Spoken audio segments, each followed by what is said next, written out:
I think part of the reason why I see more of a right side torticollis than a left is because the blood flow through to the head comes up the left side. This is also why I don't think there's a lot of left-handed people.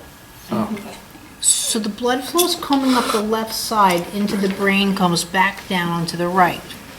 So what I think is that that's why we're not left-handed, because it's too much of a sensory thing of going to the left because you're actually blocking the blood flow. So I think it's just more protective or habitual. So if I go to the right, if I'm right-handed, then my head's naturally going to go to the right and not block this blood flow. So I think also I see more and more torticollis in general, the head's to the right than to the, and I'm wondering if that has something to do with the function of blood flow. So when I'm working over to do something like that, I'm not going to have it yank, because again, I'm blocking blood flow. Her breathing was different. All of these kind of things, I don't want the system to be compromised, right? That's what she's used to. So what I want to do, sort of like what we're taught with the scoliosis, you go with it to make that even more efficient and then start introducing. So one of the things I like to do is I come around the sternum here meaning, so my thumb is actually doing a light rotation going down. So I'm just, so I can go this way, so see the cheek is here? So notice my hand is right here, and see as the chest cavity moves, see how I'm slowly bringing the head to separate from the chest, from the right, right? So if I was out here, then the habit is to always go right, right. But if I'm right here, see, I can just slowly start introducing that movement of separating the head with the chest cavity. Supporting the hands, supporting the arms so they're not weighing back on the system, because again, if I was doing something like this, do you know what I mean? See, even Madison doesn't like it. It's just too much rotation around the chest. Just coming around here. Now if they suddenly want to grab for something, I'm right there also to support. Hand function, all of that. So what I was doing before is same thing as I was making those circles. So what I do see is I elongate, but my hand here underneath, this is where I need my glass table, is going like this. So when I do circles, see, it's individual. So it's like I have strings in between my hands, and I'm just doing that. That's what I was doing right here. But it elongates the lower chest cavity to expand those ribs. The head starts separating from the spine, going the opposite way, and they start breathing into that area of my hands. Is your cousin coming? Oh. They should be. Yeah.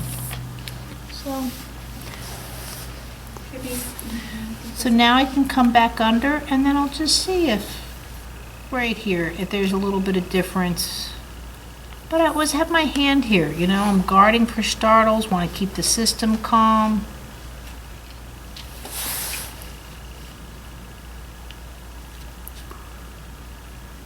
And then just coming down around.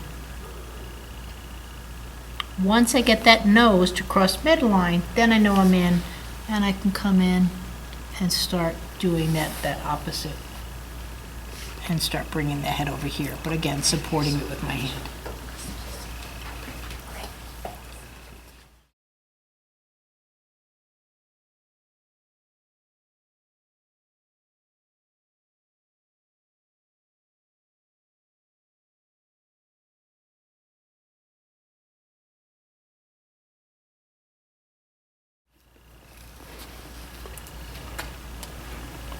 So now if I wanted to go here, head chest cavity, see I can do it up to the tush.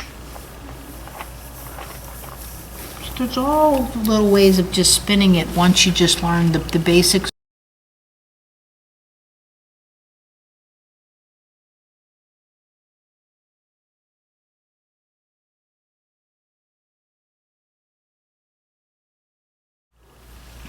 And so just to offer it, and I love that was so lucky with these babies that you can just see all these little flavors and personalities, and it's like they're all So different.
So I can do it around this stuff. So what I'm seeing, she was this. So, you know, what are you going to do with this? Unless her either feet go down. But she was changing.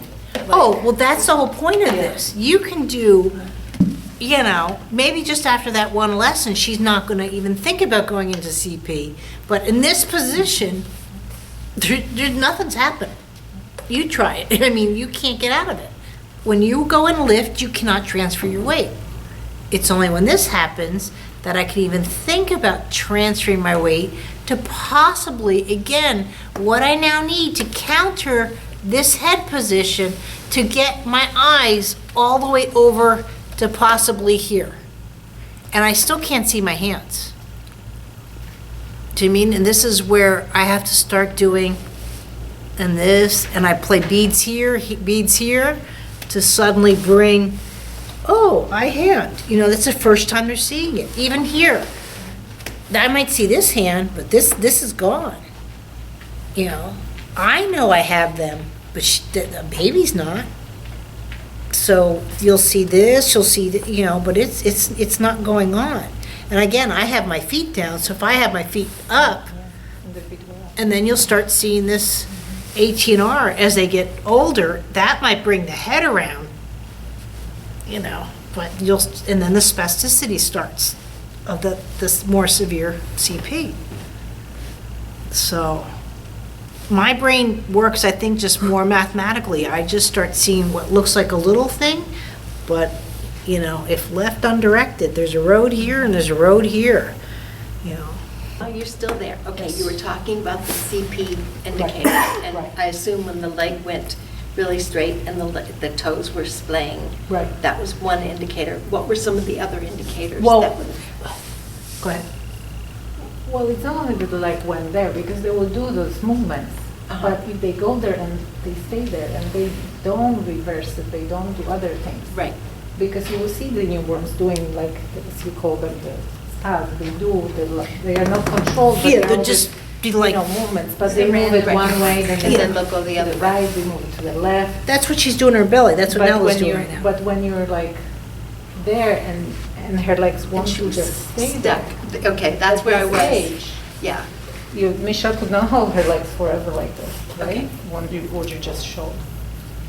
And what my question is, what were some of the other indicators? Well, the torticollis, so again, torticollis I'm is- here, Okay. you know, so now my vision's like here. So there's no way, because I'm lifting my legs. See, for me to look over here, counter-wise, I would actually, I don't even know if I can do it. Do you know what I mean? Bring my legs here if I'm keeping them in this position. And see where you start seeing, again, CP kids that have that arched back and the legs that start going this way, I believe is just literally just conversations that they've been having since birth. But because, again, the first 3 months, oh, just let them sleep, and let them just be at home, let just them, we'll see what happens. And I'm going like, you're creating this time bomb. And it doesn't take much for me to be here, here, here. And what I was looking for, because she was up here this whole time, is I twisted, twisted, twisted.